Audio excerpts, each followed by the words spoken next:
Criminalization of curiosity. How answers from uncanny questions became prosecutable war crimes. By Pirate First. Curiosity Part 4. The Criminalization of Curiosity. July 4, 2026. Unauthorized Questions. Part 1 introduced, in outline, the mechanism this book has spent 2 parts developing at the depth outline could only gesture toward: access gating, context justification, and retroactive reclassification, the 3 instruments Chapter 1 identified as relocating the checkpoint from the answer a forensic model produces to the standing of the person requesting it. Part 3 supplied what Part 1 could not yet offer: the reason those instruments assembled themselves with the speed and coordination they did, once the glass and smoke arrangement traced across 6 chapters encountered, for the first time, a population capable of directing an equivalent instrument back. This chapter begins Part 4 by returning to the specific legal category those instruments actually produced, and asking what unauthorized has come to mean in statutory practice, now that the full architecture is in view. The category that had no precedent to borrow from. Every legal category has to borrow its structure from somewhere, and it is worth tracing what the unauthorized question category borrowed from, because the borrowing reveals more than any legislative history document states directly. It could not borrow cleanly from defamation law, which requires a false statement and does not apply to an accurate reconstruction, however unwelcome.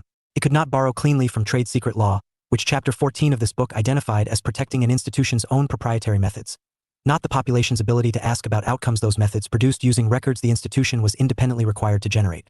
It could not borrow cleanly from harassment or stalking statutes, which require a targeted individual and a pattern of unwanted contact, neither of which describes a citizen querying a forensic model about aggregate institutional conduct. What the category actually borrowed from, once the specific statutory language is traced across the jurisdictions this book has been drawing on, is export control law, the body of statute originally built to restrict the transfer of militarily sensitive technology across national borders, repurposed with only modest adaptation, to restrict the transfer of forensic analytical capacity across the boundary between institution and citizen. This borrowing was not disclosed as borrowing in any legislative debate this book's research has located. It did not need to be disclosed because export control law offered something no other available body of statute could: a pre-existing legal architecture in which the default runs toward restriction rather than permission, in which the burden of establishing legitimate purpose sits with the party requesting access rather than the party controlling it, and in which dual use, a technology or capability with both legitimate and dangerous applications, already supplied a ready-made vocabulary for treating a forensic query's potential misuse as sufficient grounds for restricting its ordinary use. This is the precise mechanism by which access gating, named in Chapter 1 without its legal genealogy, became statutorily coherent rather than merely rhetorically convenient. Forensic query capability was classified, functionally if not always explicitly, as a dual-use instrument in the export control sense, and the population requesting access to it was placed in the position export control law has always placed the party requesting a restricted transfer, required to establish legitimate end use before the transfer occurs, rather than permitted to receive it and be held accountable afterward for any illegitimate use actually made of it. What makes a question unauthorized? Trace the statutory language itself, examined across the jurisdictions with the most developed version of this apparatus, and the category resolves into 3 overlapping tests, none of which appears designed in isolation but all of which function in combination as the operational definition of unauthorized this part is examining. The first test is aggregation threshold, a query or pattern of queries that would allow the reconstruction of information about an entity's operations at a scope exceeding what any single disclosed record would individually reveal. This test is the direct statutory descendant of the scale problem Chapter 8 of this book described from the auditor's side. What makes a reconstruction valuable to a forensic auditor, the combination of individually disclosed fragments into an integrated picture no single fragment reveals, is the exact feature the aggregation threshold test criminalizes. The test does not require any single piece of information in the query to be improperly obtained. It requires only that the combination exceed a threshold no statute defines with operational precision, which places the actual boundary in the hands of whichever enforcement authority applies the test after the fact, precisely the retroactive reclassification mechanism Chapter 1 named without yet showing its statutory mechanics. The second test is purpose disclosure, the requirement, examined in its practical operation in Chapter 2 of this book, that a query's downstream use be stated in advance and found acceptable by whatever review process the jurisdiction has established. What Chapter 2 identified as a status conferred on the asker rather than a property of the question is, in the statutory text itself, formally described as a purpose test applied to the query. The gap between the statute's stated criteria and its actual operation, which Chapter 2 traced through the vocabulary of research versus reconnaissance, is not a failure of implementation. It is the test performing exactly the sorting function this book has argued was its purpose from the start, using purpose disclosure as the mechanism by which an asker's institutional reachability becomes legally determinative without ever being named as the actual criterion. The third test is capability match, the newest and, this chapter argues, the most consequential of the 3 because it does not evaluate the query at all. It evaluates the underlying forensic instrument's aggregate capability and restricts access to instruments above a defined capability threshold regardless of any individual query's content or stated purpose. This test converts the unauthorized question category from something applied to specific acts of asking into something applied to the instrument itself. A shift this chapter argues is the actual endpoint the first two tests were building toward, and Part 5 of this book will examine directly as the moment access restriction becomes indistinguishable from restricting the auditor's existence. Why the first two tests could never be enforced consistently. It is worth pausing on a specific operational problem the aggregation threshold and purpose disclosure tests both share, because the problem explains why enforcement has been, across every jurisdiction this book has examined, selective rather than comprehensive, and selective enforcement applied to a facially neutral statute is itself a pattern this book has treated as diagnostic since Chapter 3's account of the manufactured enemy. Neither test can be applied at the volume the underlying activity actually occurs at. Millions of queries, across every forensic system operating in any jurisdiction with this apparatus in place, exceed some plausible aggregation threshold or involve some undisclosed downstream purpose in the ordinary course of entirely unremarkable use. A small business owner researching a competitor's public regulatory history, a job applicant researching a prospective employer's disclosed labor practices, a tenant researching a landlord's public housing court record. Enforcing either test against this volume comprehensively would require a review apparatus larger than any jurisdiction has built or plausibly could build. What every jurisdiction has built instead is an apparatus adequate to enforcing the test selectively against whichever queries happen to draw institutional attention, which returns this chapter to the diagnostic Chapter 3 established. Enforcement concentrates not where the statutory criteria are most clearly met, but where the underlying reconstruction happens to threaten a specific, identifiable institutional interest closely enough that the institution has reason to invoke the apparatus at all. This is the precise mechanism by which a facially neutral, generally worded statute produces the outcome Chapter 2 of this book described without yet supplying its enforcement mechanics. A category that could, in principle, apply to almost anyone, applied in practice to almost no one except the specific unaffiliated askers, whose reconstructions happen to land somewhere an institution with the standing to trigger enforcement was watching. What this chapter leaves for Part 4. This chapter has traced the category's legal genealogy and its three operational tests. It has not yet examined the specific instrument through which the tests are actually applied to an ordinary person before they ever run a query.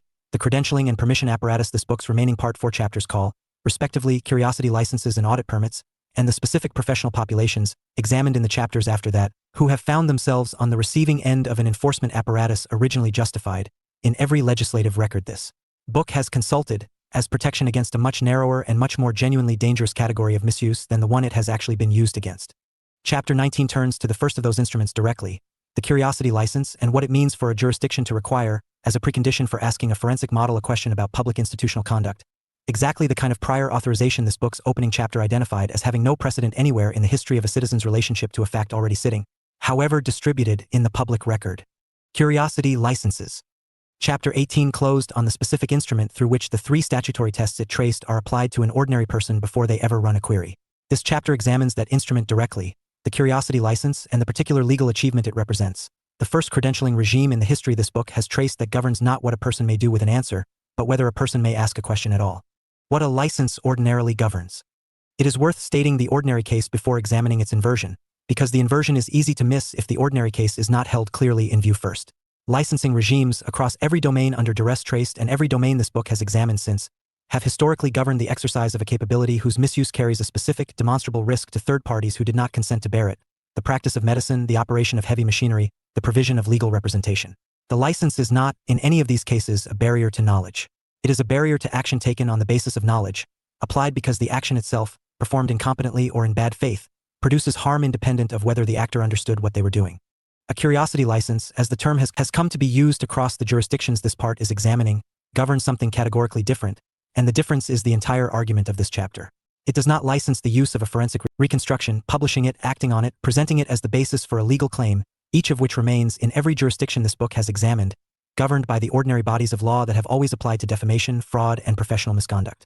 It licenses the reconstruction itself, the act of directing a forensic model at a question above the aggregation threshold Chapter 18 described, before any downstream use has occurred, before any harm independent of the asking has been produced, and in the overwhelming majority of documented cases before any harm ever will be. This is the specific inversion Chapter 1 of this book identified in the abstract, restated here with the statutory mechanics fully in view. Every previous licensing regime this book has traced regulates the bridge between knowledge and action. The curiosity license regulates the bridge between question and answer, a bridge no licensing regime in the history this book has examined had ever previously claimed jurisdiction over, because no previous era possessed an instrument capable of producing, from a single unaffiliated query, an answer substantial enough to seem worth licensing. The application itself. Examine the application process as it actually operates, across the jurisdictions with the most developed version of this regime, because the form the license takes reveals what it is actually screening for more precisely than any statutory preamble does. An applicant is required, in every documented version of this process, to state an intended research domain, not a specific question which the application form typically does not request, but a general territory. Financial services, employment practices, housing policy, platform governance. The applicant is required to state an institutional affiliation, where one exists and where none exists, to provide an alternative form of accountability the reviewing body finds acceptable, a named professional reference, a stated publication venue, in several documented cases a refundable bond intended, according to the enabling legislation's stated purpose, to offset the administrative cost of reviewing an unaffiliated applicant's request. The applicant is required to consent, as a condition of the license's issuance, to the disclosure of their query history to the reviewing authority upon request, a condition that converts the license, once granted, into a standing surveillance relationship of exactly the one-directional kind Part 3 of this book traced in detail, now formalized and applied specifically to the population attempting to direct the equivalent instrument back. None of these requirements, examined individually, screens for the harm the enabling legislation's stated purpose identifies, the misuse of forensic reconstruction to harass, defraud, or endanger a specific identifiable party. All of them, examined together, reproduce with precision the three markers Chapter 2 of this book identified as what the research/reconnaissance distinction actually sorts by: institutional letterhead, disclosed destination, and, in the query history disclosure requirement specifically, exactly the kind of ongoing institutional reachability Chapter 4 of this book identified as the property institutions actually require of an asker before they can treat that asker as safely contained. What the license actually prices. Chapter 18 noted that neither the aggregation threshold nor the purpose disclosure test could be enforced comprehensively at the volume ordinary use actually occurs at, and that selective enforcement was itself diagnostic of the apparatus's real function. The curiosity license solves this enforcement problem for its architects in a way neither prior test managed on its own, and the solution is worth stating plainly. The license does not need to be enforced against every unlicensed query to be effective. It needs only to exist at a cost, in application fee, in disclosure requirement, in processing delay, in the several documented jurisdictions requiring a bond, sufficient to make the ordinary, unremarkable exercise of forensic curiosity not worth the transaction cost for the overwhelming majority of people who might otherwise have exercised it. This is the mechanism Chapter 1 of this book named in its account of the day curiosity became suspicious, restated here as a fully developed statutory instrument rather than an anticipated tendency. A population does not need to be prosecuted into caution if the caution can be priced in advance, quietly enough that most of the population never tests the price directly and simply adjusts its behavior to the assumption that the price is not worth paying. The curiosity licenses enforcement statistics, in every jurisdiction this book has examined data from, show remarkably few actual denials. They do not need to show many. The application process itself, not its outcome, is the instrument doing the work. Precisely the access gating function Chapter 1 identified before this chapter supplied its full mechanism. The asymmetry the license makes permanent. Part 3 of this book traced, across 6 chapters, an architecture in which institutions achieved persistent, cross-domain, continuously updated observation of a governed population while that population possessed no equivalent instrument pointed back. An asymmetry Chapter 17 described as never balanced and never intended to be, sustained for decades by scale and distribution rather than by any single deliberate barrier. The curiosity license converts that historically contingent asymmetry into a formally licensed one. It does not merely fail to correct the imbalance Part 3 described. It requires the population on the disadvantaged end of that imbalance to seek and pay for, and disclose their ongoing activity in exchange for, permission to attempt the correction at all, while imposing no equivalent licensing requirement on the institutional side's own continued collection, which Chapter 14 of this book established had never required a comparable license to begin with, and does not require one now. This is the precise sense in which the curiosity license is not a new instrument of institutional advantage but the old asymmetry Part 3 traced, given, for the first time, explicit statutory form, no longer merely the product of scale and distribution outrunning any individual's capacity to reconstruct it, but a deliberate, defended, and now formally credentialed barrier, erected at exactly the moment scale and distribution stopped being sufficient on their own. Chapter 20 turns to what the license authorizes even when it is granted. The audit permit regime that governs not whether a citizen may ask but how far, into which domains, and under what continuing supervision, an already licensed curiosity is permitted to reach. The next layer of an apparatus this part is tracing from the outside in. The coming audit permits. Chapter 19 closed on the license that governs whether a citizen may ask. This chapter turns to the layer built on top of it, still emerging rather than fully settled in the jurisdictions this book has been tracing, and worth examining now precisely because it is not yet finished. The audit permit regime, which governs not the initial grant of standing but the specific scope, domain, and duration of what a licensed asker is subsequently permitted to reconstruct. Why a second layer became necessary. The curiosity license, as Chapter 19 described it, solved an access problem for its architects, pricing ordinary curiosity out of most people's willingness to pursue it, without requiring comprehensive enforcement against the volume of activity the aggregation and purpose tests could never practically cover. It did not solve a second problem this part has been building toward across 2 chapters, and the problem is one the license's own design inadvertently sharpened rather than resolved. A small number of applicants, precisely the population with the strongest motivation to pursue a forensic reconstruction and the least deterred by application cost or disclosure requirements, obtained licenses anyway, and having obtained them, faced no statutory limit on what domain, what institution, or what time span their licensed curiosity could subsequently be directed at. This is the specific gap the audit permit regime has emerged to close. Across the several jurisdictions this book has tracked developing some version of it over the period this part covers. Where the curiosity license asks whether a person may direct forensic capability at institutional conduct at all, the audit permit asks a narrower and, this chapter argues, considerably more consequential question. Having been granted general standing, may the specific license party direct that standing at the specific institution, the specific domain, the specific span of years, and if so, under what continuing terms? The permit's actual architecture. The regime, examined across its most developed instances, operates through three mechanisms that extend the license's logic from a one-time gate into a continuing supervisory relationship. The first is domain-specific renewal. A license granted for general research standing does not, under the emerging permit regime, authorize an open-ended reconstruction of any institution the license holder subsequently chooses to examine. Each specific institutional target or class of institutional target requires its own permit application, its own stated scope, and, in the jurisdictions with the most developed version of this requirement, its own renewal on a fixed schedule, typically far shorter than the underlying license's own term. This converts what Chapter 19 described as a one-time transaction cost into a recurring one, applied specifically at the moment a licensed asker's curiosity narrows onto a particular institution rather than remaining general, which is to say, applied specifically at the moment the reconstruction becomes capable of producing the kind of institution-specific finding this book has argued institutions actually fear. The second is scope notification, which requires the license holder to disclose, in advance of running a specific reconstruction, the general shape of the finding they expect to be examining for, not the conclusion, which the applicant by definition does not yet have, but the hypothesis. This requirement produces a document trail this book's research has found cited, in more than one enforcement proceeding, as evidence of the applicant's prior intent, in a manner that converts the ordinary, unremarkable practice of forming a working hypothesis before conducting research, standard practice in every legitimate research tradition this book has examined, into a piece of evidence usable against the applicant if the hypothesis, once tested, proves correct and the finding proves inconvenient to the institution examined. The third, and the mechanism this chapter treats as the permit regime's actual center of gravity, is retroactive scope review, the authority, reserved to the permitting body in every version of this regime this book has examined, to determine after a reconstruction is complete that its actual findings exceeded the scope the original permit authorized, regardless of whether the query that produced those findings was itself properly scoped at the time it was run. This is Chapter 1's retroactive reclassification mechanism, restated here in its most fully developed statutory form. A reconstruction can be lawful at every stage of its production and still be found, after the fact, to have exceeded its authorization, because the authorization was always defined by its anticipated scope rather than its actual result, and results, as every honest forensic reconstruction this book has described demonstrates, are not reliably anticipatable in advance by the party running the query. What the permit regime reveals about the license's original purpose. Chapter 19 argued that the curiosity license's enforcement statistics showed few actual denials, and that the application process itself, rather than its outcome, was the instrument doing the work of deterrence. The emergence of the audit permit regime supplies a piece of evidence this book did not have available when Chapter 19 was written. For the small population of applicants the license failed to deter, a second, more granular instrument was required, which means the license was never intended, by its own architect's revealed preference, to be a complete solution to the problem this part has been tracing.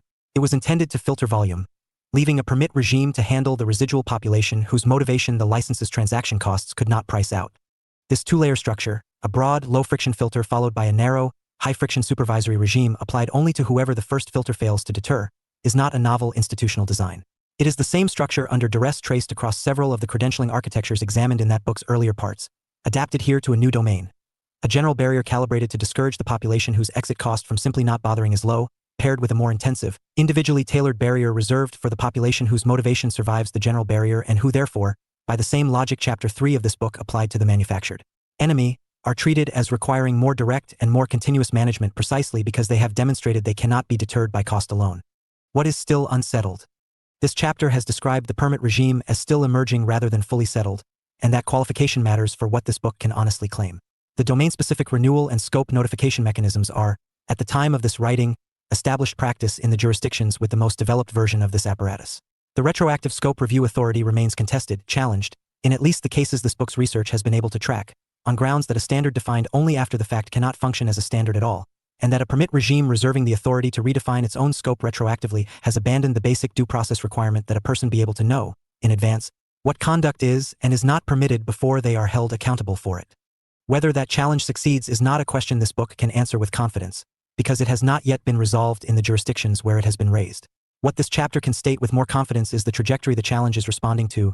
A regime that began in Chapter 18's account as 3 statutory tests applied to a query has become, across 2 further chapters, a licensing gate applied to the asker and a permitting structure applied to the specific reconstruction, each layer justified in its own legislative history as a narrower and more carefully calibrated response to a genuine risk, and each layer examined together rather than separately, reproducing with increasing precision the exact asymmetry Part 3 of this book traced as the thing this entire apparatus exists to protect. Chapter 21 turns from the general architecture of licensing and permitting to the specific professional populations who have found themselves, in practice, on the receiving end of this apparatus most directly, the programmers, data scientists, and forensic analysts whose ordinary professional conduct now falls, more often than any of the enabling legislation stated purpose anticipated, on the wrong side of a line this part has shown was never drawn where its architects claimed it was. Polygraphs for programmers. Chapter 20 closed by promising an examination of the specific professional populations the licensing and permitting architecture has landed on most directly. This chapter takes up the first and, in the enforcement data this book has been able to assemble, the most heavily affected of those populations, the programmers, engineers, and infrastructure specialists whose ordinary professional conduct, building, maintaining, and querying the forensic systems this book has examined throughout, now generates a specific and increasingly formalized form of scrutiny this chapter's title names directly, because the mechanism examined closely is functionally a polygraph in every respect except the machine. Why programmers became the first target. It is worth asking why this specific population, rather than the researchers, journalists, or private citizens Part IV's opening chapters have focused on, became the apparatus's most intensively monitored group, because the answer clarifies something about the entire regime that the earlier chapters could only imply. A licensed researcher submits a scoped query and receives a bounded answer. A programmer with the access required to build, maintain, or modify the forensic system itself is positioned, structurally, at a point in the architecture no scoping requirement, however granular, can fully contain, because the programmer's access is not to a single answer but to the system's capacity to produce answers generally, which places them, in the logic Chapter 18 identified as the third and most consequential of the statutory tests, permanently on the wrong side of the capability match threshold regardless of what any specific query they run actually contains. This is the structural reason the audit permit regime's domain-specific query-level architecture, examined in Chapter 20, proves inadequate to this population, and why a different instrument emerged specifically to address it. A permit scoped to a specific reconstruction cannot meaningfully bound a person whose ordinary job requires touching the system's full capability as a matter of routine maintenance. The apparatus, confronted with a population it could not scope at the query level, moved instead to scoping the person, screening not what they ask but what they intend on an ongoing and periodically renewed basis. To do with access the nature of their work requires them to hold continuously rather than request transactionally. The mechanism itself. The instrument that resulted, formally titled in most of the jurisdictions this book, has examined some variant of a continuing trust assessment or access integrity review, operates through a combination of methods that earns the polygraph comparison on its merits rather than as rhetorical exaggeration. The assessment includes, in every documented version this book's research has located, a structured interview conducted at intervals, typically annual, in several jurisdictions semi-annual for personnel with the highest tier of system access, covering the subject's professional associations, their personal use of the systems they maintain professional access to, and, in the specific provision this chapter treats as the assessment's actual center of gravity, their stated views on the legitimacy of the institutions their systems are capable of examining. This last category deserves to be stated plainly rather than summarized, because summary understates how directly it departs from every prior professional screening tradition this book has examined. Engineers are asked, as a documented condition of continued access, whether they believe the institutions their forensic systems could be directed at are operating legitimately, a question with no equivalent in any licensing regime under duress traced for any other profession, because no prior professional credential has ever required an assessment of the credential holder's political or institutional opinions as a condition of continued practice. The assessment is supplemented, in the jurisdictions with the most developed version of this regime, by behavioral monitoring of the subject's own query activity conducted through the same systems they maintain. A specific and, this chapter argues, structurally revealing choice, because it means the population most capable of directing forensic reconstruction at institutional conduct is also the population most continuously and comprehensively reconstructed by the same instrument, in exactly the one-directional relationship Part 3 of this book traced as the architecture's oldest and most durable feature. The programmer sees the citizen's glass. The programmer is, simultaneously and by design, rendered into glass themselves, by the same institutions whose forensic exposure the programmer's own labor makes possible. What the interview actually screens for. Chapter 2 of this book established that the research/reconnaissance distinction sorts askers not by the content of their questions but by their relationship to consequence, their reachability by the institution's existing disciplinary instruments. The continuing trust assessment applies the identical sorting logic to a population already inside the institution's disciplinary reach by virtue of employment, which raises the question of what additional function the assessment serves beyond the ordinary employment relationship's existing leverage. The answer this chapter offers is that the assessment is not primarily screening for competence, integrity in the ordinary professional sense, or even loyalty to the specific employing institution, all of which the ordinary hiring and employment process already screens for and enforces through means considerably less elaborate than a periodic structured interview covering political and institutional opinion. It is screening, more precisely, for exactly the quality Chapter 4 of this book identified as the property institutions actually fear in any forensic auditor: the capacity to direct the system's full capability at a question the employing institution, or an institution adjacent to it, would prefer remain unasked. An engineer whose stated views suggest sympathy with the kind of reconstruction Part 2 of this book described, the unaffiliated citizen using persistent memory to trace their own accumulated institutional record, is flagged not because any specific unauthorized act has occurred, but because the assessment is designed, in its own stated purpose across the jurisdictions this book has examined, to identify risk in advance of any specific triggering conduct, which is to say, to identify disposition rather than behavior. This is the polygraph comparison's precise justification. A polygraph, whatever its genuine scientific limitations, has always been understood by the institutions that use it as an instrument for assessing disposition and intent rather than verifying specific past conduct, which is precisely why its results have been excluded from evidentiary use in the courts of most jurisdictions this book has examined, even as its use in employment screening has persisted. The continuing trust assessment performs the identical function, through interview rather than instrumentation, and encounters, this chapter argues, the identical objection. An assessment of a person's beliefs and dispositions, applied as a condition of continued access to a capability the person has not yet misused, is not a safeguard against a specific demonstrated risk. It is a filter against a category of person, applied prospectively, on the same logic Chapter 1 of this book identified in access gating generally, relocating scrutiny from conduct, which can be judged against a stable standard, to disposition which cannot. What this produces in practice. The consequence this chapter has documented most consistently, across the professional accounts this book's research draws on, is not termination. Dismissals under this regime remain, in the data available, relatively rare, echoing the pattern Chapter 19 identified in the Curiosity License's own enforcement statistics. The consequence is something closer to what Chapter 1 of this book named as the mechanism's actual signature: hesitation, internalized well below the threshold of any specific denial, in which engineers report, in the professional surveys and informal accounts this book has been able to gather, a learned caution about which questions to ask of the systems they themselves built, not because a specific question has ever been prohibited to them directly, but because the assessment has taught them, across enough renewal cycles, which answers the interview is looking for. This is the same population, worth noting explicitly before this chapter closes, that Part 2 of this book identified as building the causality engines an unaffiliated pirate first eventually directs at institutional conduct. The polygraph examined in this chapter is not merely a screening mechanism applied to a professional class. It is the specific point at which the containment apparatus Part 1 described reaches back into the construction of the instrument itself, not merely gating who may ask a forensic system a question, but shaping, through the disposition of the people who build and maintain it, what kind of system is available to be asked in the first place.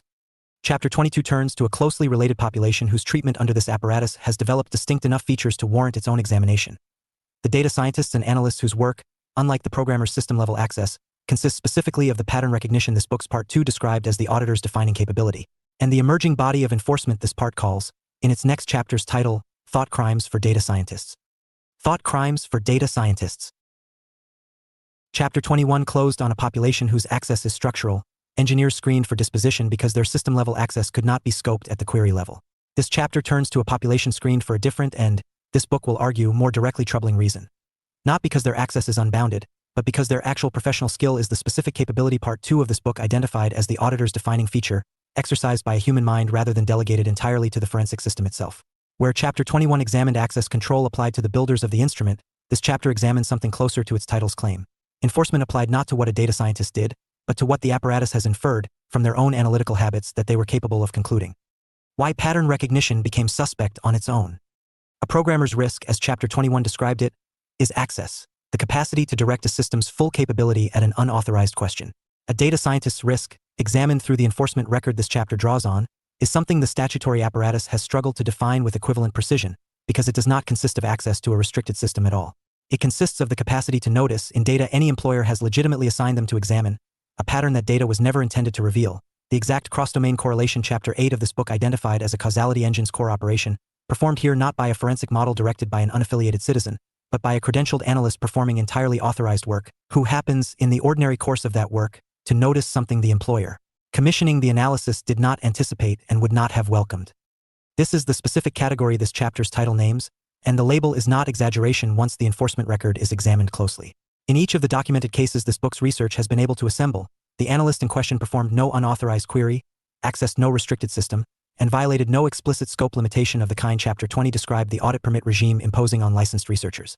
What each case shares is a moment, documented in the analyst's own working notes, internal correspondence, or presentation materials, in which the analyst recognized, using entirely legitimate data, entirely legitimate analytical method, and entirely authorized professional judgment, a pattern whose implications extended beyond the narrow question their employer had commissioned them to answer.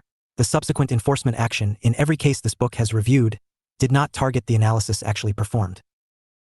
It targeted the recognition itself, treated as evidence of an intent the analyst had not yet acted on and, in more than one documented case, explicitly stated they had no intention of acting on beyond noting it in their own working file. The doctrine that makes this coherent. No jurisdiction this book has examined states, in the operative text of any statute, that recognizing a pattern is itself a punishable act. What each jurisdiction's enforcement apparatus has developed instead, and what supplies this chapter's argument with its legal mechanics rather than leaving it at the level of description, is a doctrine of imputed intent to reconstruct. The legal presumption that an analyst who has demonstrably recognized a cross-domain pattern, whether or not they have taken any further step toward assembling it into a formal reconstruction, has thereby crossed the threshold Chapter 18's aggregation test was designed to police because the aggregation on this doctrine is understood to have already occurred inside the analyst's own reasoning, regardless of whether it was ever externalized into a document, a query, or a disclosed finding. This doctrine performs a specific and, this chapter argues, structurally necessary function for the apparatus Part 4 has been tracing. Chapter 18 established that the aggregation threshold and purpose disclosure tests could not be enforced comprehensively against the volume of ordinary forensic activity, and that selective enforcement was itself diagnostic of the regime's real target. The imputed intent doctrine solves a problem those two tests could not. A credentialed analyst, working with legitimately obtained data inside an authorized professional engagement, generates no query for the aggregation threshold to measure and discloses no downstream purpose for the purpose test to evaluate, because the analyst's work was never structured as a query to a forensic system in the first place. It was structured as ordinary professional analysis. The imputed intent doctrine extends the apparatus's reach into exactly this gap, by locating the punishable moment not in any external act but in the analyst's own internal cognitive achievement, which is the precise sense in which this chapter's title is not rhetorical excess. A doctrine that criminalizes recognition rather than disclosure, action, or even documented intent to act, has moved the line Chapter 1 of this book traced from the query to the asker, and now moved it again from the asker to the thought. The evidentiary problem this doctrine creates.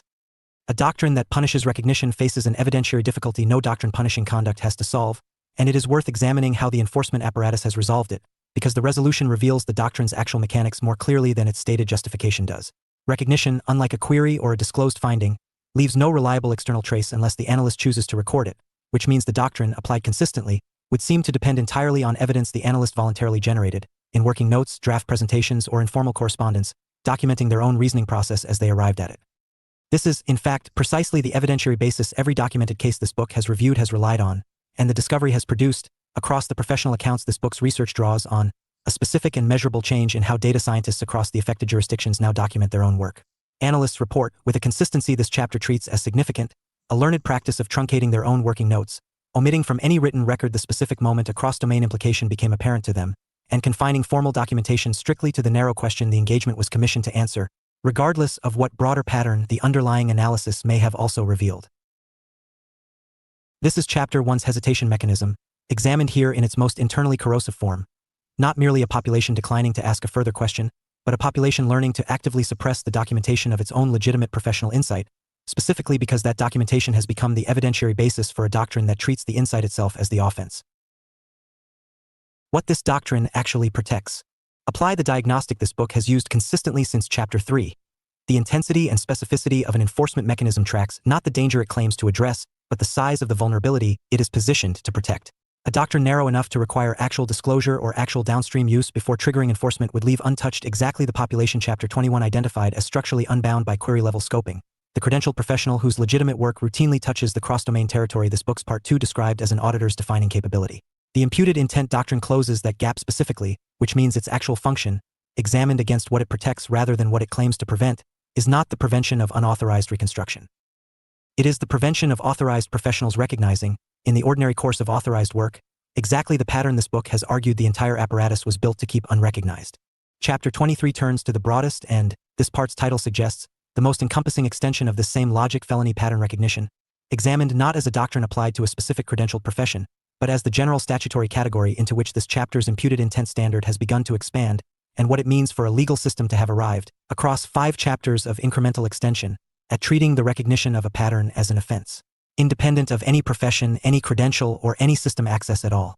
Felony pattern recognition. Chapter 22 closed on a doctrine confined, in its documented application, to credentialed data scientists working inside authorized professional engagements. This chapter examines what happens when that doctrine's underlying logic generalizes beyond any specific profession, the statutory category this part's title has been building toward since its first chapter, in which the offense is defined not by unauthorized access, not by a licensing violation, not even by the professional context in which a pattern was recognized, but by the simple, credential-independent fact of having recognized one. The generalization and why it was structurally inevitable. Chapter 21's continuing trust assessment applied to engineers with system-level access. Chapter 22's imputed intent doctrine applied to data scientists whose legitimate professional work touched cross-domain territory. Both mechanisms, examined together, share a limitation this chapter argues made their further generalization all but unavoidable. Both require the subject to hold some prior credential, employment relationship, or system access that brought them within the apparatus's reach in the first place. Neither mechanism, as constructed, addresses the population part one of this book identified from its opening chapter as the apparatus's actual original target, the unaffiliated individual with no credential, no employment relationship, and no system access beyond ordinary license query use, who nonetheless recognizes in publicly available and legitimately obtained information exactly the kind of cross-domain pattern Chapter 22's doctrine was built to punish in credentialed professionals. Felony pattern recognition, as the category has developed across the jurisdictions with the most advanced version of this apparatus, closes this gap by detaching the offense entirely from professional context. The statutory language, examined across its clearest formulations, typically defines the offense as the deliberate correlation of two or more independently lawful data sources, held by separate entities, in a manner that produces an inference the entities did not individually disclose or authorize, with no requirement that the person performing the correlation hold any license, credential, employment relationship, or system access at all. This is the doctrine Chapter 2 of this book anticipated in its account of the third sorting marker, scale of aggregation. A single query about a single institution draws little scrutiny, while the same query, repeated systematically enough to reveal a pattern, draws the apparatus's attention regardless of who is asking or why. Felony pattern recognition is that observation converted, finally and explicitly, into the statute's actual operative text, no longer an implicit tendency inferred from enforcement patterns, but the stated legal standard. What the statute actually criminalizes. It is worth stating with full precision what this means in practice, because the precision is where this chapter's argument lives. The individual data points a felony pattern recognition charge typically rests on are not, in any documented case this book has reviewed, independently unlawful to possess. A public regulatory filing, a published terms of service revision history, a court record open to public inspection, a financial disclosure statement filed under a legal requirement that it be made available, each is lawfully obtainable individually by any member of the public in every jurisdiction this book has examined. What the statute criminalizes is not the possession of any of these records. It is their combination, when the combination produces an inference, a causal reconstruction, in the vocabulary this book's Part 2 has used throughout, that the individually disclosing entities did not intend, individually or collectively, to permit. This is the precise mechanism by which Chapter 18's aggregation threshold test, which Chapter 22 showed struggling to reach credentialed professionals working outside formal query systems, achieves full generality. An offense defined by the analytical operation itself, correlation across independently lawful sources, rather than by any property of the sources, the querying system, or the person performing the correlation, reaches every possible instance of the operation. This book's Part 2 described as a causality engine's defining function, performed by anyone using any instrument, including nothing more sophisticated than a person's own memory and a notebook, provided the resulting inference is substantial enough to satisfy whatever threshold the enforcing jurisdiction applies after the fact. Why after the fact is the operative phrase. Chapter 20's account of retroactive scope review anticipated the structural problem this statute makes explicit and unavoidable. An offense defined by the significance of an inference, rather than by any bright-line rule available to a person before they form the inference, cannot be complied with prospectively in any meaningful sense. A person correlating two publicly disclosed records has no reliable way of knowing, at the moment of correlation, whether the resulting inference will be judged, after the fact, substantial enough to trigger the statute, because the judgment depends entirely on what the inference turns out to reveal, which is not knowable until the correlation has already been performed. This is the precise legal structure Chapter 1 of this book identified in its account of the first asker never breaking a law that exists on the day they ask. Felony pattern recognition, examined at the level of statutory design rather than enforcement pattern, formalizes that observation into the offense's actual architecture. The law cannot be violated in advance of the inference, because the inference is the offense, and the inference cannot be known in advance of forming it. What results, and what this chapter treats as the category's defining and most consequential feature, is a statute that functions less like an ordinary criminal prohibition, do not perform this defined act, and more like the doctrine Chapter 22 examined in its narrower professional context, generalized to the entire population. The offense is not committed by any specific defined conduct, but discovered, retroactively, in whichever instances of ordinary, previously unremarkable cross-referencing happen to produce a conclusion an institution with standing to invoke the statute finds sufficiently damaging to invoke it against. What this category reveals about the entire apparatus. Return, at this chapter's close, to the diagnostic this book has applied at every stage since Chapter 3. The shape of an enforcement mechanism reveals more about what it protects than its stated justification does.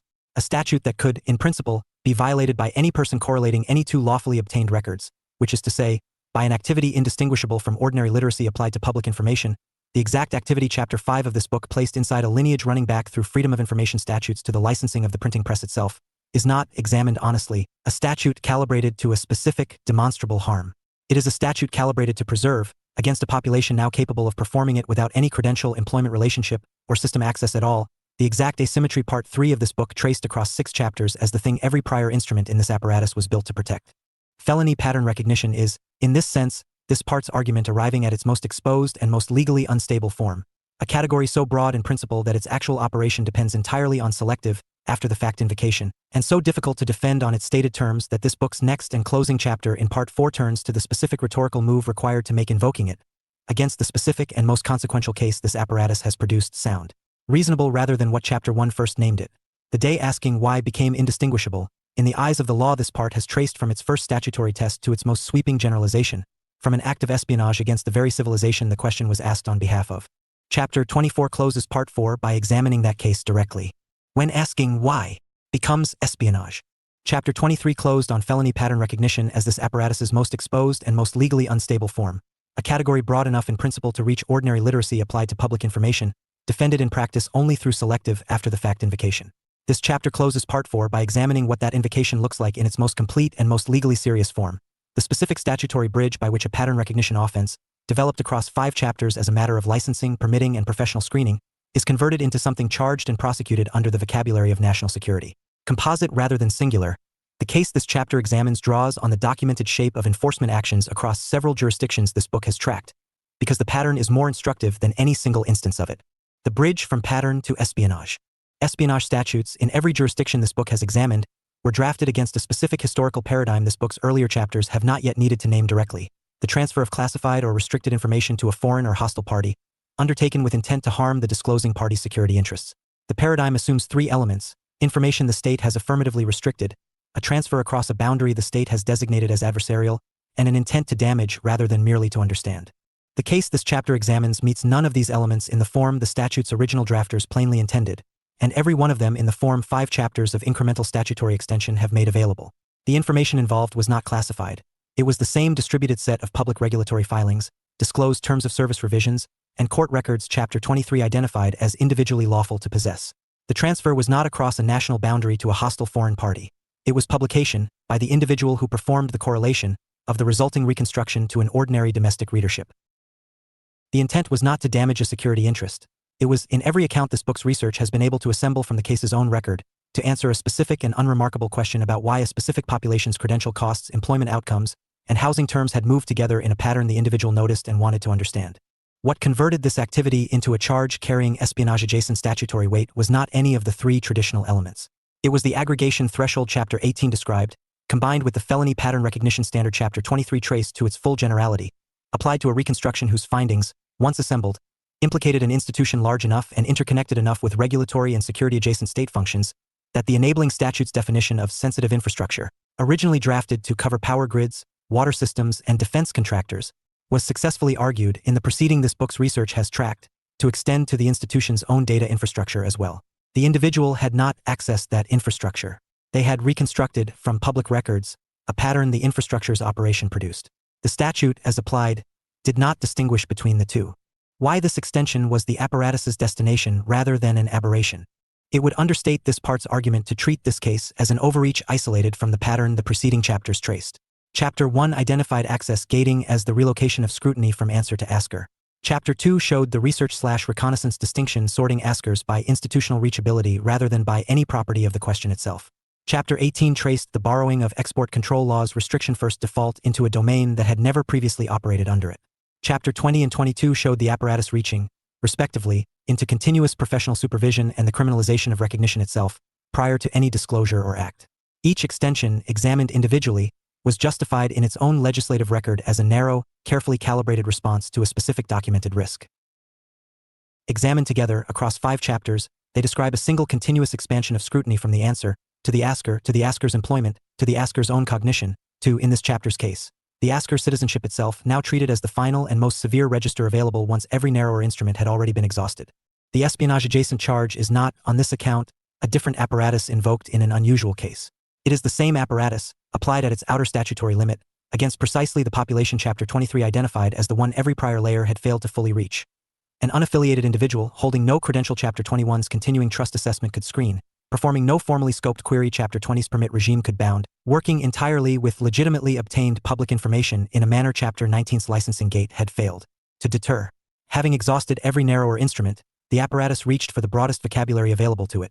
The vocabulary this book's introduction identified as available to every empire once it discovers that ordinary censorship has become too slow to keep pace with a curiosity it can no longer outrun by any other means. What the case actually established. The case's outcome, still under appeal in the jurisdiction where it was brought at the time of this book's writing, is less significant to this chapter's argument than what its charging document itself inadvertently established. The charging document, in laying out its theory of the offense, was required to specify precisely what the defendant had done, and in doing so produced the clearest public statement this book has located in any jurisdiction of the actual mechanism this part has spent 5 chapters reconstructing from indirect evidence. The offense, as charged, consisted entirely of retrieving public records, holding them together in a single analytical view, and asking what they showed when examined as a pattern rather than as separate and individually unremarkable disclosures. This is, stated in the state's own charging language rather than in this book's interpretive vocabulary, a description of causal reconstruction exactly as Chapter 8 of this book defined it, following under duress's Chapter 32 directly, the tracing of a specific outcome back through the specific sequence of institutional decisions that produced it, using records the institutions themselves were required to generate. The charging document did not allege that this reconstruction was inaccurate. It did not allege that any individual record involved was unlawfully obtained. It alleged only that the reconstruction, once assembled, revealed something the institutions whose conduct it described would rather have remained unassembled, which is, examined without the espionage vocabulary the charge was framed in, the precise offense Chapter 1 of this book named on its opening page. Not a false claim prosecuted as false, but an accurate one prosecuted as dangerous, because it was computationally expensive for power. What Part 4 has established, in full.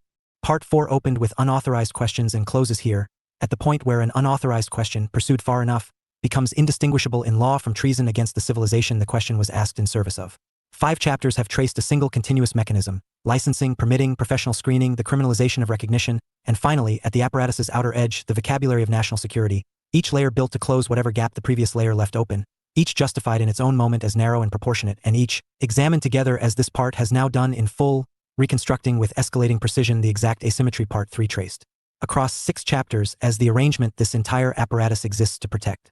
What Part 4 has not yet examined is the apparatus's next and, this book will argue, final destination, not the punishment of specific individuals who ask forbidden questions, which 5 chapters have shown to be a slow, case-by-case, and increasingly legally unstable strategy, but the elimination of the instrument that makes the asking possible in the first place.